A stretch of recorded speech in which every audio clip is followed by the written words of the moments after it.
Ya, kita bersyukur kita boleh bersama-sama untuk berdoa dan juga belajar firman Tuhan ya. Alkitab memberitahu pada kita bahwa 2-3 orang berkumpul dalam namaku, aku hadir di situ. Ini janji Tuhan bahwa pada waktu kita berdoa bersama-sama, kita bukan sekedar berdoa, kita boleh menikmati kehadiran Tuhan dan punya suatu hak khusus atau privilege ya untuk berbicara, berkomunikasi dengan Tuhan. Dan kita perlu membangun suatu pola hidup ya, yaitu hidup yang mementingkan doa. Baik doa secara pribadi ataupun doa dalam komunal ya. Kita secara pribadi kita perlu membangun relasi, ada doa pribadi dengan Tuhan. Ya. Lalu kita perlu juga ada doa komunal, seperti sekarang ini komunal bersama-sama, ya. Dan kita kadang-kadang perlu sharing, ya, satu dengan yang lain untuk saling mendoakan. Saya beberapa kali telepon di antara bapak-bapak sekalian, bapak ibu sekalian. Contohnya saya telepon Pak Jimmy Widodo, ya, pernah kan? Lalu saya minta Pak Jimmy Widodo untuk doakan saya, doakan untuk pekerjaan Tuhan. Ini satu hal kita sebagai saudara seiman perlu saling mendoakan ya. Hamba Tuhan bukannya berdoa untuk jemaat ya, hamba Tuhan juga perlu didoakan. Amin. Ya, kita perlu belajar saling mendoakan, saling menguatkan satu dengan yang lain. Kadang-kadang kita ketemu sama teman ya, kadang-kadang tanya apa yang bisa saya doakan, bukan basa-basi ya. Tapi memang Tuhan minta untuk kita saling mendoakan, saling menguatkan satu dengan yang lain. Jadi kita nggak usah sungkan untuk sharing, untuk pergumulan kita. Memang ada bagian pergumulan yang private struggle, ya, pergumulan yang pribadi yang nggak perlu. Kita perlu cari orang yang tepat. Tapi secara umum coba kita belajar untuk saling mendoakan satu dengan yang lain. Baik saudara, kita akan melanjutkan studi kita dari kitab Hakim-Hakim. Ya, kitab Hakim-Hakim kita akan membuka Hakim-Hakim pasal ke-6. Hakim-Hakim pasal ke-6. Ya, kita akan melanjutkan dengan membaca Hakim-Hakim. Ya, kita membaca ayat 33 sampai ayat ke-40, ya. Hakim-Hakim pasal 6 ayat 33 ya sampai ayat yang ke-40, 36 ya. Maaf, ayat 33 sampai 40. Ya, saya akan bacakan 2 ayat, kemudian salah satu Bapak Ibu membacakan ayat 35, 36 dan seterusnya bergantian ya.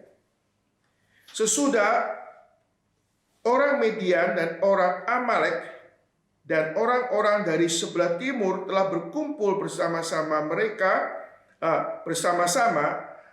telah menyeberang dan berkemah di lembah Yisrael. Pada waktu itu roh Tuhan menguasai Gideon, ditiupnyalah sangkakala dan orang-orang Abiezer dikerahkan untuk mengikuti dia. Juga dikirimnya pesan kepada seluruh suku Manasye, dan orang-orang ini pun dikerahkan untuk mengikuti dia. Dikirimnya pula pesan kepada suku Asyer, Zebulon, dan Naftali. Dan orang-orang ini pun maju untuk menggabungkan diri dengan mereka. Kemudian berkatalah Gideon kepada Allah, jika engkau mau menyelamatkan orang Israel dengan perantara aku, seperti yang kau firmankan itu, maka aku membentangkan guntingan bulu domba di tempat pengirikan. Apabila hanya di atas guntingan bulu itu ada embun, tetapi seluruh tanah di situ tinggal kering, maka taulah aku bahwa engkau mau menyelamatkan orang Israel dengan perantaranku, seperti yang kau firmankan. Dan demikianlah terjadi, sebab keesokan harinya Pagi-pagi ia bangun, dipulasnya guntingan bulu itu, dan diperasnya air embun dari guntingan bulu itu, secawan penuh air. Lalu berkatalah demikian kepada Allah, janganlah kiranya kamu bangkit terhadap aku. Apabila aku berkata lagi sekali ini saja, biarlah aku satu kali lagi saja mengambil percobaan dengan guntingan bulu itu, sekiranya kering hanya guntingan bulu itu, dan di atas seluruh tanah itu ada bulu. Sampai 40. Dan demikianlah diperbuat Allah pada malam itu, sebab hanya guntingan bulu tidak kering, dan di atas seluruh tanah itu ada bulu. Demikianlah firman Tuhan. Ya, saudara yang kasih Tuhan Yesus Kristus, kita pasal ke-6 itu bicara mengenai situasi bangsa Israel yang sedang dijajah oleh orang-orang Median. Ya, kita mengetahui orang Israel seringkali mereka berbuat dosa di depan Tuhan. Waktu mereka bertobat, Tuhan mengampuni, lalu hidup mereka aman, tentram. Seringkali mereka berbuat dosa lagi, mengulang-ulang perbuatan dosa. Sampai pada saatnya, saudara, orang Israel oleh karena perbuatan dosanya, mereka diserang oleh orang-orang Median. Dan selama 7 tahun mereka dalam kesulitan yang besar. Seringkali mereka harus sembunyi di gunung-gunung, di bukit-bukit, karena mereka akan diserang oleh orang-orang daripada Median. Di tengah-tengah kesulitan, Tuhan membangkitkan Gideon menjadi hakim yang akan menolong mereka, membebaskan mereka dari perbudakan atau tindasan orang-orang Median. Nah, saudara, kita melihat di dalam bagian pasal ke-6 sampai pasal ke-8 membicarakan tentang panggilan Tuhan atas Gideon, sekaligus bagaimana Tuhan memakai Gideon untuk melepaskan orang Israel daripada penindasan daripada orang-orang Median. Dan sekarang kita melihat, saudara yang kasih Tuhan Yesus Kristus, setelah Allah memanggil Gideon dan meneguhkan panggilan di dalam kehidupan Gideon, lalu kita melihat awal daripada tindakan Gideon setelah dipanggil oleh Tuhan. Gideon menghancurkan patung Baal yang dibangun oleh ayahnya sendiri. Ayahnya Gideon, yaitu Yoas, itu kepala klan atau kepala kelompok, ya, di bawah suku Manase, saudara. Kita melihat Gideon, saudara, diperintahkan Tuhan untuk meruntuhkan Baal yang dibangun oleh ayahnya. Ayah seorang ketua klan. Ya, akhirnya bagaimana Gideon dengan keberanian itu meruntuhkan Baal yang dibangun oleh ayahnya sendiri. Memang awalnya Gideon ada sedikit takut melakukan itu, maka dia mengerjakan pada waktu malam dengan 10 hambanya. Jadi Gideon itu bukan orang biasa, kepala klan dan juga ada hamba-hamba yang mendampingi. Ya, lalu kita melihat pada waktu Gideon telah menghancurkan patung Baal itu, kita melihat orang-orang di klannya ini, Abiezer, khususnya klan Abiezer ini, saudara, mereka marah, ya, waktu mengetahui Gideon yang menghancurkan, maka minta supaya Yoas menyerahkan Gideon. Tapi akhirnya kita melihat Tuhan membangkitkan ayahnya, yaitu Yoas, untuk berpihak kepada Gideon, sehingga bukan Gideon dibunuh, malah ayah berbalik berpihak kepada Gideon. Ya. Nah, kita melihat, saudara, setelah peristiwa itu terjadi, saudara, kita melihat tiba-tiba orang Median ini muncul lagi, ingin menyerang orang Israel pada zaman itu. Saudara, kita lihat pada waktu mungkin saudara Yesus Kristus, itu adalah masa penuaian. Masa penuaian telah tiba. Dan mereka orang Midian ini kerjanya merampok, ini ingin menjarah hasil pertanian orang Israel pada zaman itu. Nah, kita melihat bahwa pada saat itu sudah waktu panggilan Tuhan atas Gideon, Gideon sedang boleh kata mengirik gandum di tempat pemerasan anggur. Artinya dia mengirik gandum di tempat tersembunyi, saudara. Artinya ini waktu masa penuaian, sehingga gerombolan orang Midian ini sengaja datang ingin merampas atau merampok. Dan Alkitab beritahu kepada kita, saudara, di sini kata seluruh orang Midian, orang Amalek, dan orang-orang di sebelah timur itu berkumpul bersama-sama mereka telah menyeberang dan berkemah di lembah Yesreel. Lembah Yesreel itu daerah Isakar. Jadi daerah Isakar itu sudah dikuasai oleh orang-orang Midian, orang Amalek, saudara. Ini saudara Yesus Kristus, mereka berkumpul dengan tujuan mau menjarah semua hasil pertanian, termasuk peternakan orang-orang Israel pada zaman itu, saudara. Ini seperti gerombolan yang dengan kekuatan yang besar, dengan unta-untanya itu, gerombolan yang menakutkan sekali pada zaman itu, saudara. Dan kita melihat, saudara, dan ini ada satu momen di mana Gideon mulai melakukan suatu perlawanan.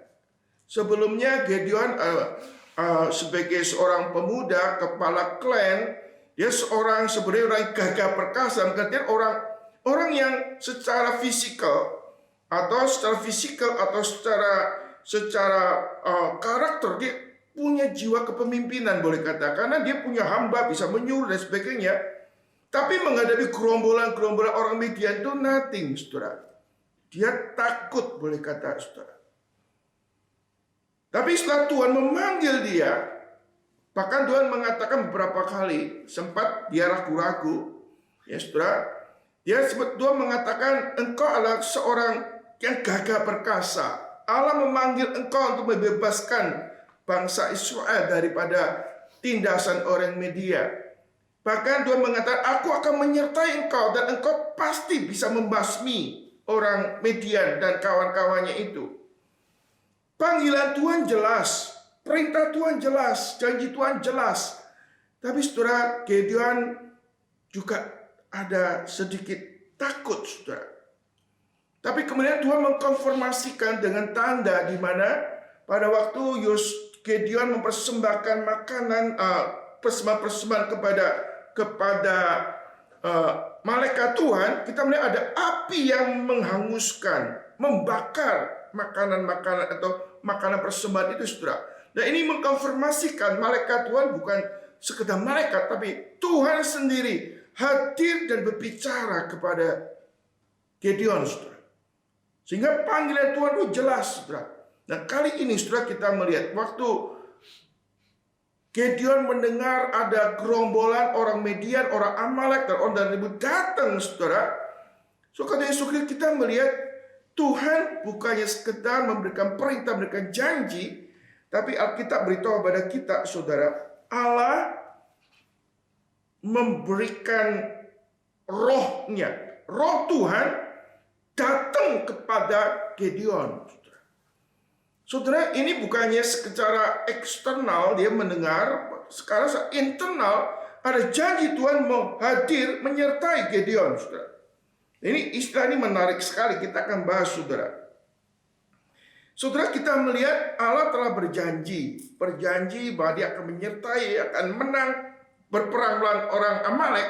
Sekarang pada waktu musuh datang, saudara, orang-orang Midian, orang Amalek, orang timur datang ini secara manusia, saudara, ini adalah pengalaman yang pertama, boleh kata, Gideon harus berperang melawan orang Midian ini, saudara.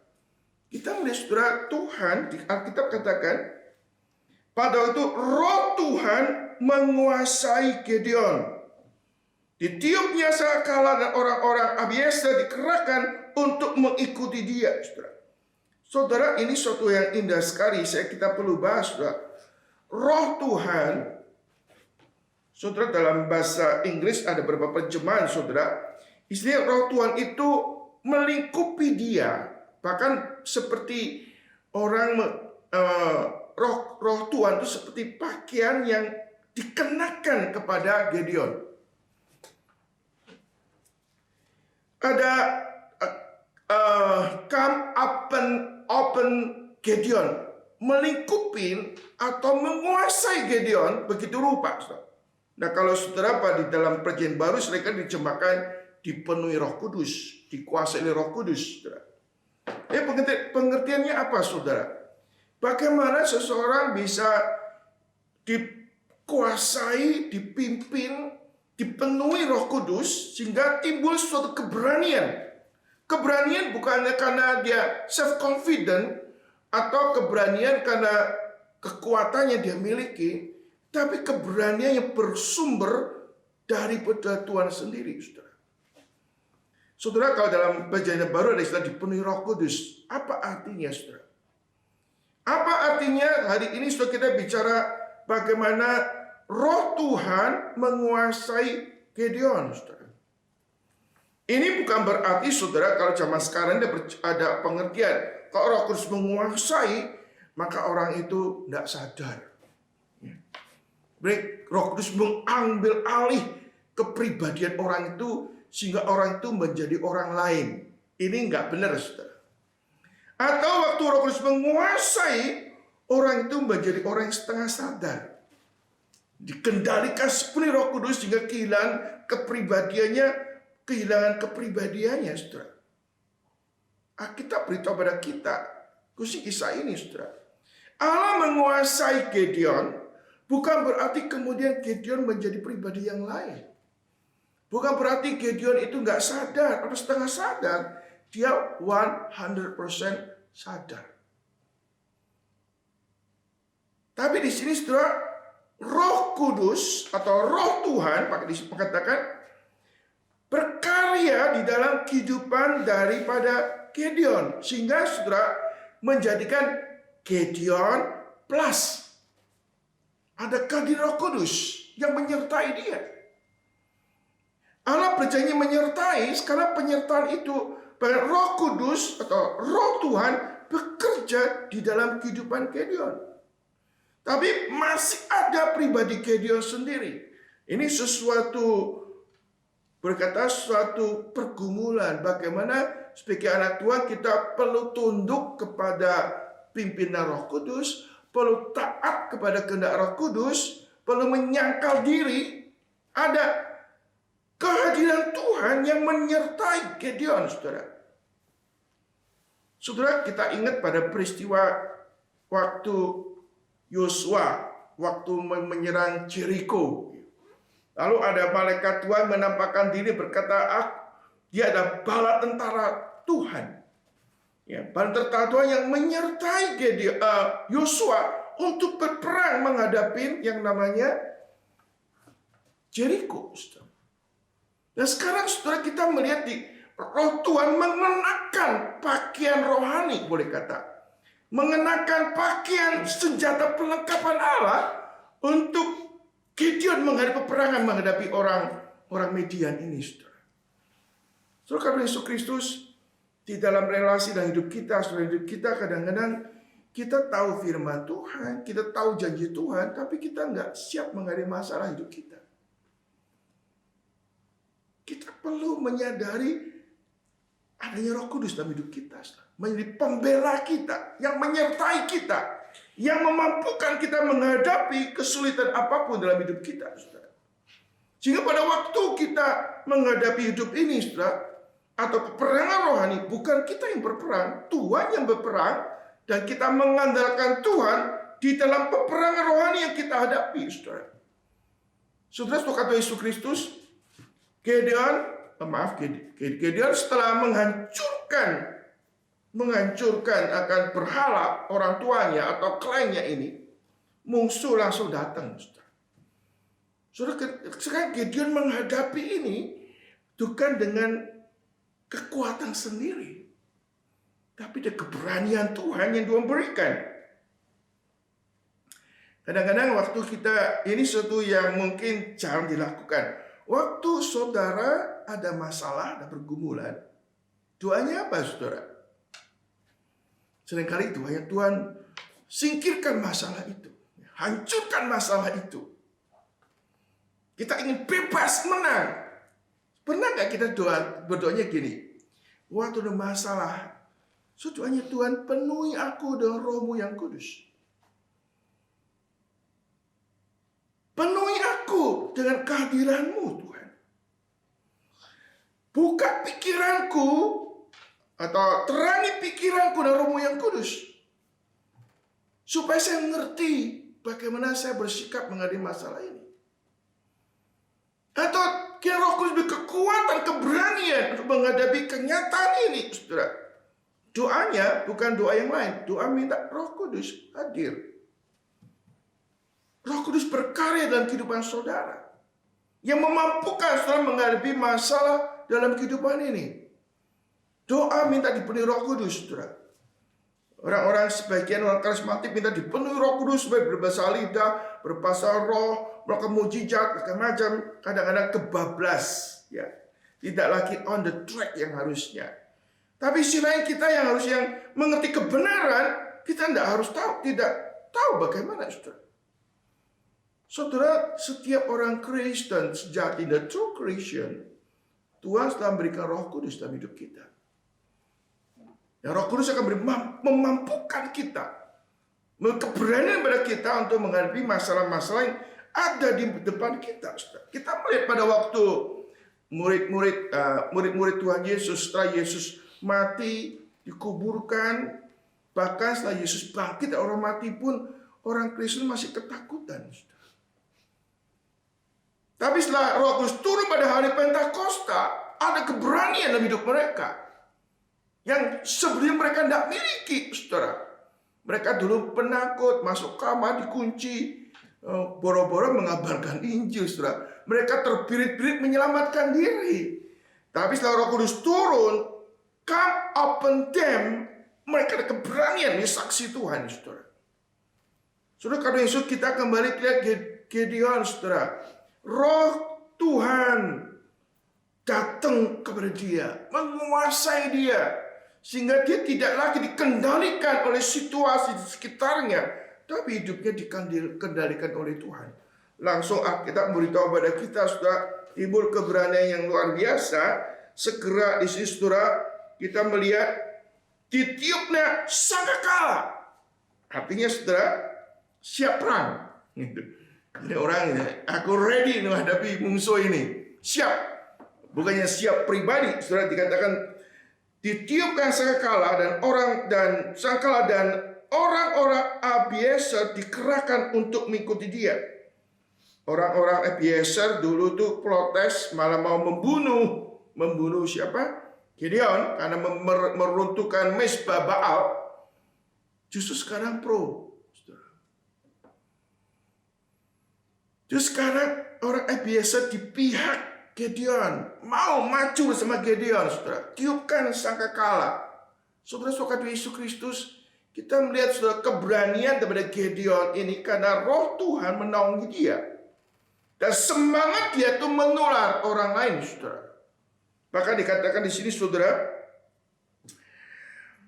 ditiupnya sangkakala dan orang-orang Abiezer dikerahkan untuk mengikuti dia. Juga dikirimkannya pesan-pesan kepada seluruh suku Manasseh, dan orang-orang ini pun dikerahkan untuk mengikut dia, ya, dari klannya dia, lalu naik sampai suku Manasseh. Dikirim pesan juga kepada suku Asyer, suku Sebulon, suku Naftali. Orang-orang ini pun maju untuk menggabungkan diri dengan mereka, saudara. Ini suatu hal, saudara. Gideon bangkit, lalu orang-orang Israel, khususnya beberapa suku ini dikuatkan, ya, dikuatkan untuk bersama-sama Gideon menghadapi orang Midian ini, saudara. Saudara, inilah muncul lahir pemimpin baru, Gideon menjadi hakim, saudara. Dan orang-orang suku yang lain itu mau ngikut tunduk di dalam kepemimpinan Gideon, saudara. Ini bukan karena Gideon secara manusia atau secara keturunan, secara performan menunjukkan kemampuan pemimpin. Bukan hanya itu, tapi Gideon plus. Ada Tuhan yang hadir. Roh Tuhan yang menaungi dia. Sehingga pengaruh perkataan bukan pengaruh perkataan manusia belaka. Tapi roh Tuhan yang bekerja menggerakkan orang-orang lain untuk di pihak Tuhan. Sama-sama melakukan suatu peperangan rohani. Saudara, kata Yesus, di dalam kehidupan kita, saudara, kadang-kadang perkataan kita itu bisa dua aspek. Kita kadang-kadang bisa discourage, melemahkan orang. Saudara, hati-hati kalau orang omongannya selalu melemahkan orang, sebarkan gosip dan lain-lain, itu pasti bukan Roh Kudus. Roh Kudus bekerja menciptakan ketertiban, kasih, dan keberanian. Ya, jadi kalau ada orang spiritnya itu justru perpecahan, menjelekkan orang, sebarin gosip, saya berani pastikan itu bukan Roh Kudus. Roh Kudus membangkitkan keberanian, membangkitkan ketertiban dan kasih. Ya, kita perlu waspada, saudara, di sekitar kita. Bisa ada orang suka sebarkan hoax, menyebarkan macam-macam, dan itu bukan dari Roh Tuhan, Roh Kudus, bukan Roh Kudus. Itu roh kedagingan. Ada ambisi yang nggak terus, yang nggak lurus. Saudara. Itu bisa muncul di mana-mana, saudara. Dan Roh Kudus benar roh yang membangkitkan kasih, ketertiban dan keberanian yang kudus. Di sini kita Gideon dibangkitkan Tuhan, yang selama ini orang-orang Israel sudah pesimis, sudah hopeless gitu ya, sudah mau dying, menyerah dari situasi. Sekarang Roh Kudus menggerakkan Gideon untuk membangkitkan semangat orang-orang Israel untuk bangkit menghadapi musuh, untuk bangkit melakukan peperangan rohani.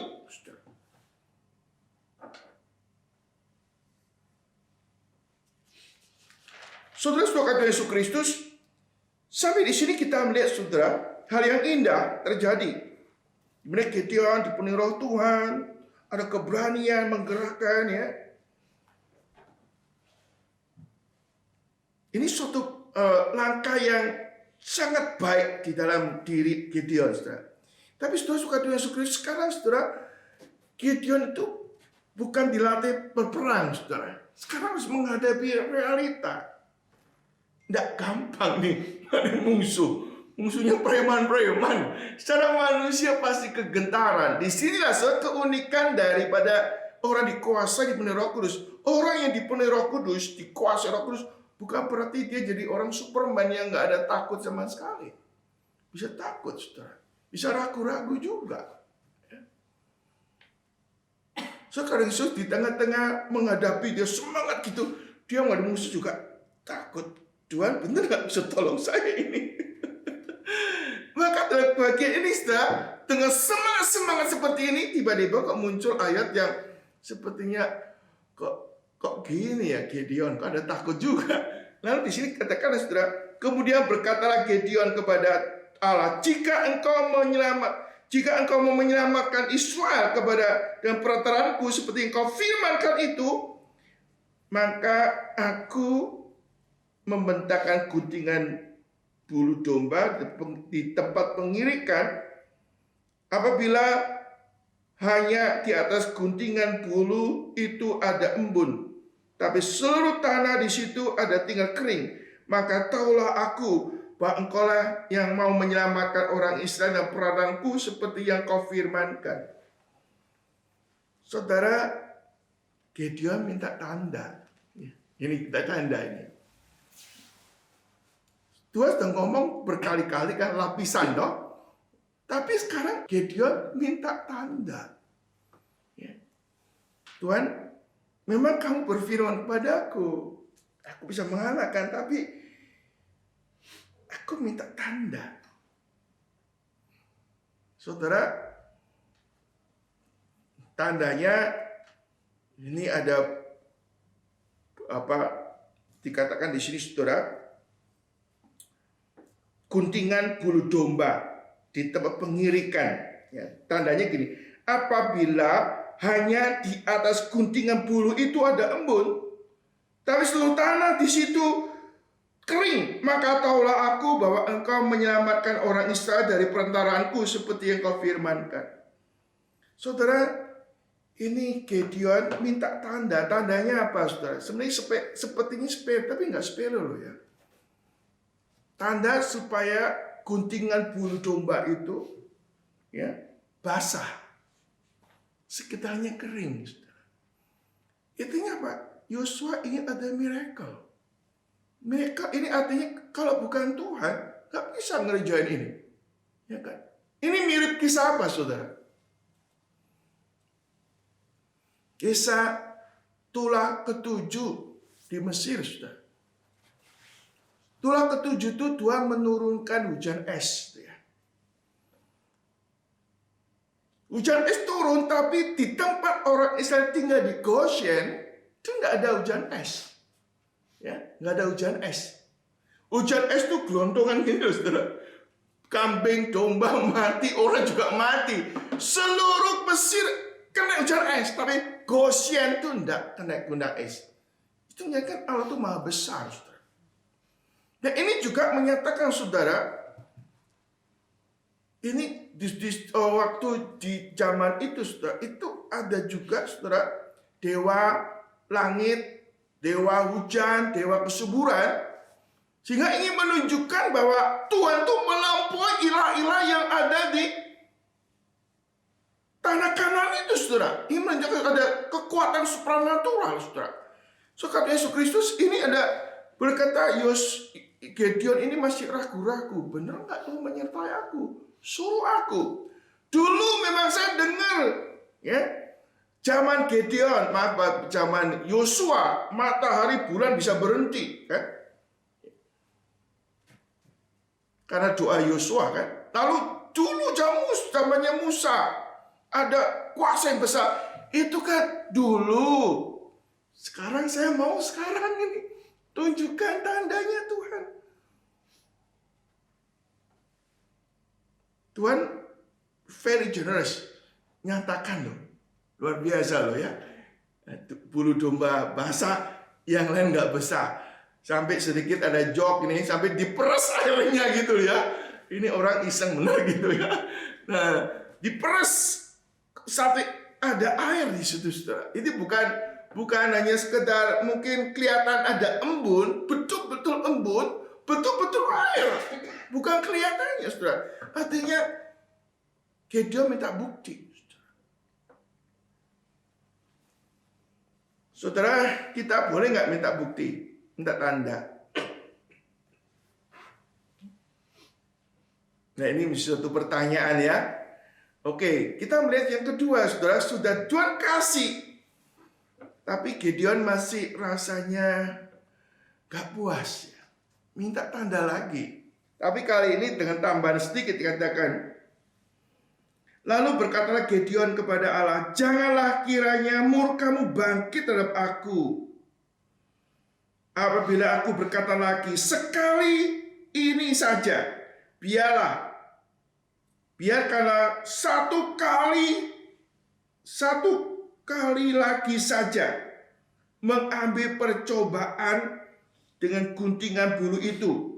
Sekiranya yang kering itu hanya guntingan bulu itu di atas seluruh tanah Israel, di seluruh tanah itu ada embun. Saudara, sekarang mintanya supaya semuanya ada embun kecuali bulu domba itu, gulungan bulu itu, saudara.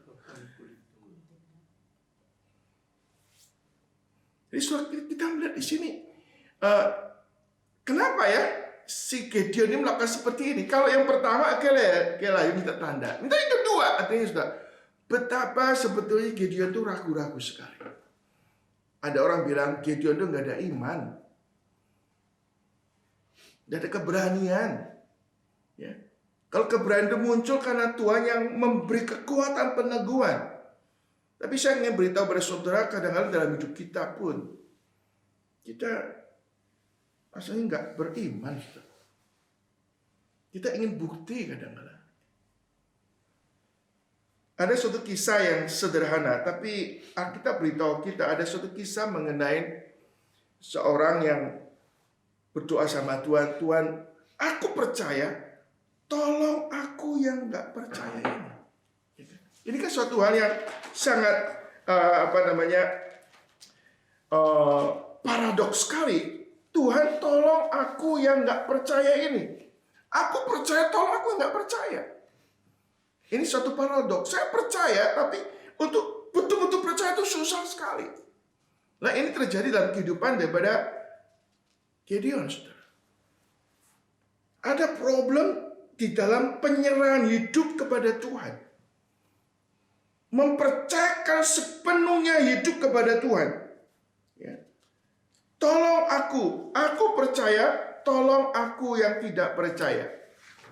Saudara ingat ayat ini? Di mana ayatnya? Markus 9 ayat 24. Markus 9 ayat 24. Silakan baca. Segera ayah anak itu berteriak, aku percaya, tolonglah aku yang tidak percaya ini. Iya, ini kisah di mana ada seorang anak yang dirasuk setan sehingga bisu. Sehingga orang tuanya minta tolong Tuhan Yesus untuk mengusir setan itu. Maka dalam percakapan dengan Tuhan Yesus, ya, ini ada suatu dialog pasal 9, saya akan bacakan sekilas ya.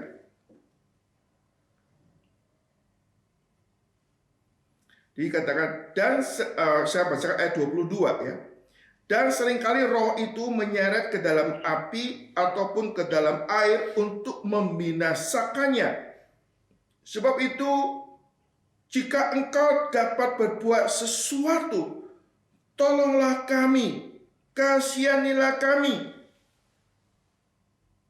Jawab Yesus, katamu, jika engkau dapat, tidak ada yang mustahil bagi orang yang percaya. Segera ayah anak itu berteriak, aku percaya, tolonglah aku yang tidak percaya. Saudara kata Yesus Kristus, di sini suatu pergumulan daripada Gideon di dalam kehidupannya menghadapi tugas yang Tuhan berikan, tugas yang tidak gampang untuk mengalahkan, untuk menaklukkan orang Midian, orang Amalek dan orang-orang dari timur, saudara. Sehingga pada waktu dia melangkah, saudara, ini beberapa hal kita perlu pahami, saudara. Yang pertama, kalau kita lihat secara positif, sebelum dia melangkah untuk menghadapi orang Midian ini, dia minta pimpinan Tuhan. Ya. Memang Tuhan sudah memberikan perintah, tapi apakah sekarang ini saatnya aku harus menghadapi? Yang kedua, saudara, ada istilah dia ada keraguan. Benar tidak? Tuhan akan menyertai dan menyertai dia dan akan memampukan dia untuk mengatasi. Maka dia minta tanda. Tanda ini bukan tanda biasa, ini tanda supranatural, saudara. Tanda yang hanya Tuhan yang bisa melakukan, saudara.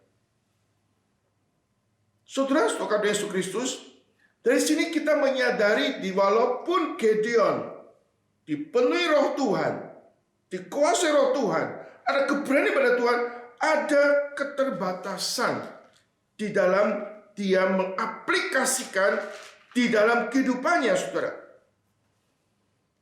Lalu di sini, saudara, Allah dengan penuh kasih, kesabaran, Allah menjawab akan pergumulan daripada Gideon, saudara. Di sini dalam kehidupan saudara dan saya, saudara. Kadang-kadang pada waktu kita menghadapi masalah-masalah, saudara, ada masalah yang besar yang melampaui kekuatan saudara, kita bisa, tadi saya katakan, kita minta berdoa kepada Tuhan, minta Roh Kudus bekerja di dalam kehidupan saudara. Sehingga dia memampukan kita untuk berani menghadapi, untuk juga memaksimalkan potensi yang Tuhan karuniakan dalam hidup kita, untuk kita bisa mempersiapkan diri untuk menghadapi peperangan ini, menghadapi masalah yang kita hadapi, saudara. Ada step awal di mana Gideon mempercayakan hidupnya kepada Tuhan, atau Roh Kudus bekerja dalam kehidupannya, membuat dia siap untuk menghadapi situasi.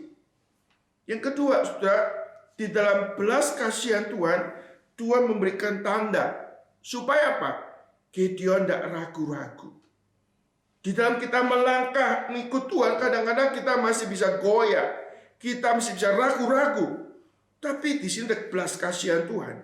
Dengan adanya tanda ini, bukan hanya sekedar Gideon dikuatkan, tapi para pengikut dia juga dikuatkan, saudara. Saudara, orang-orang yang mengikut Gideon itu antara berani sama takut-takut, saudara. Ya. Antara berani dan ada keraguan di dalam hati. Tuhan lebih tahu. Karena kemudian kita mengetahui, kalau kita cerita setelahnya, kan ada 32.000 orang yang direkrut oleh Gideon.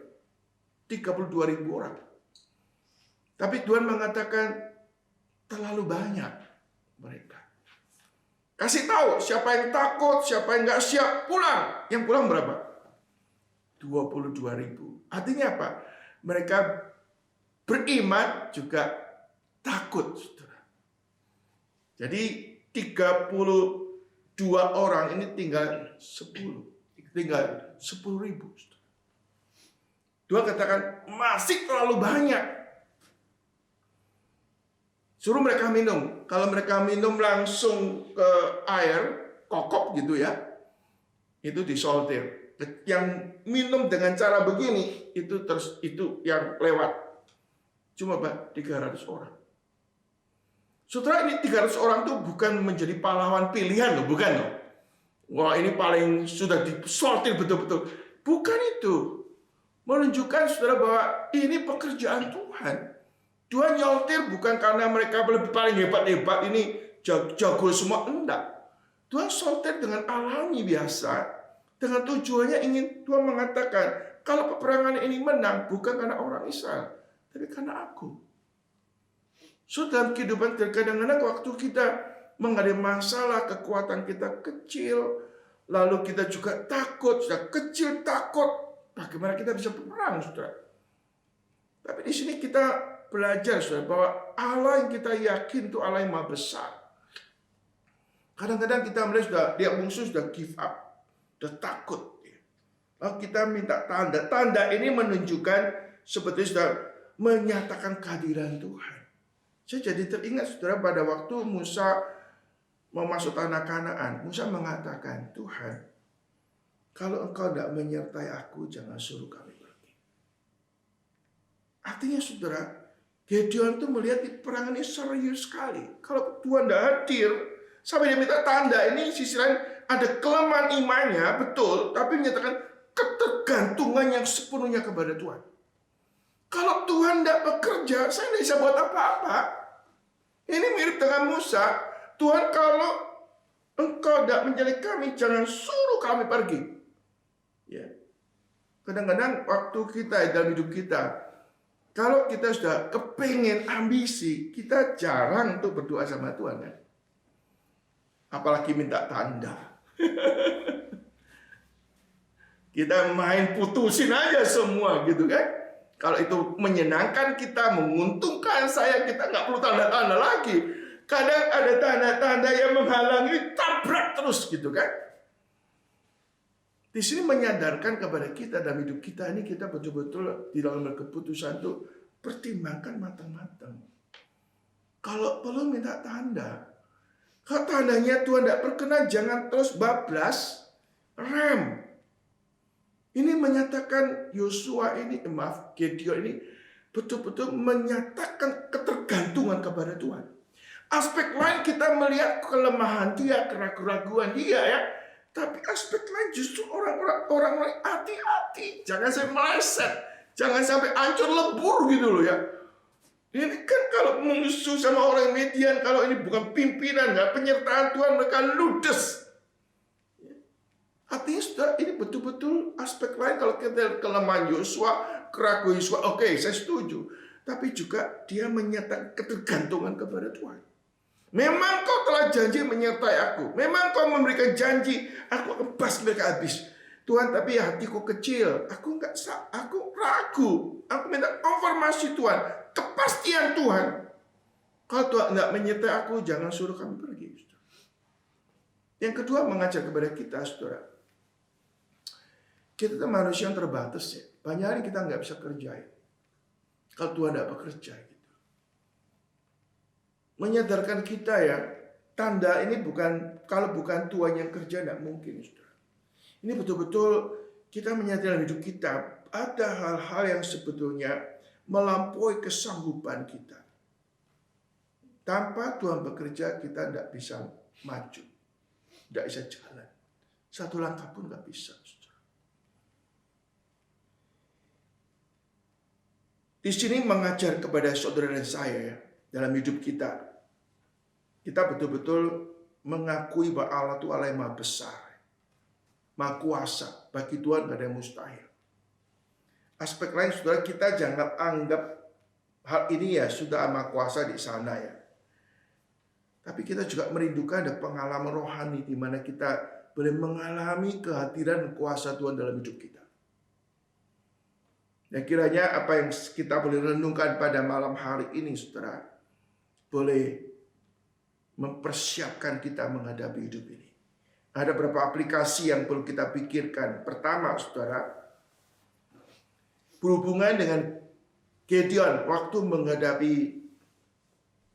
menghadapi atau bangkitnya orang Midian menyerang orang Israel, kita melihat Tuhan melengkapi Gideon, ada Roh Kudus, Roh Tuhan menaungi dia. Artinya saudara, tanpa Roh Tuhan menaungi dia nggak ada keberanian, tidak ada kekuatan untuk menghadapi musuh. Maka betapa perlu tiap hari dalam hidup kita itu kita menyadari kehadiran Roh Kudus, bukannya sebagai pelengkap dalam hidup kita, bukan sebagai pengetahuan rohani saja, tapi itu ini penghiburan, kekuatan kita menghadapi apapun juga. Ada masalah, ada pergumulan, saudara, mintalah Roh Kudus bekerja, saudara. Roh Kudus melengkapi, saudara, beri kekuatan, keberanian untuk menghadapi masalah ini. Tidak langsung, saudara, waktu sudah ada masalah, minta Tuhan sucikan hidupmu, penuhi hidup dengan Roh Kudus. Di situ, saudara, akan timbul keberanian, akan timbul kasih untuk kita menghadapi situasi. Yang kedua, saudara perhatikan, kalau ada orang-orang yang sukanya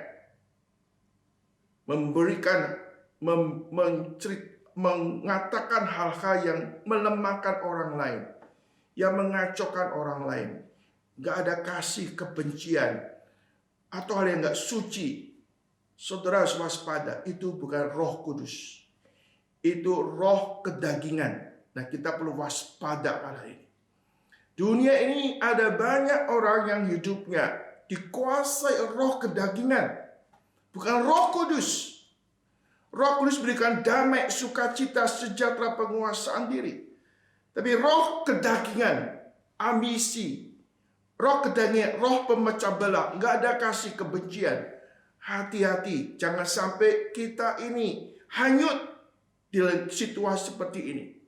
Kita harus terus minta hidup dipimpin oleh Roh Kudus, sehingga hidup kita boleh memunculkan buah-buah Roh Kudus yang menguatkan, yang menghiburkan, dan yang membangkitkan orang lain untuk lebih dekat kepada Tuhan. Amin. Yang terakhir, saudara, kita perlu perhatikan di sini. Gideon minta tanda daripada Tuhan. Ini menunjukkan, saudara, keseriusan Gideon di dalam mengikut Tuhan. Sisi lain kita melihat ada kelemahan, ada keraguan, ada ndak keyakinan sepenuhnya akan janji Tuhan, tapi justru dalam kelemahannya, di dalam segala kerapuhannya ini, justru di situ dia datang dan mengandalkan Tuhan. Orang yang menyadari kelemahan, kesanggupannya, justru dalam kelemahanlah kuasa Tuhan makin dia nyatakan sempurna dalam kehidupannya. Kiranya Tuhan menyertai, memberkati saudara-saudara sekalian.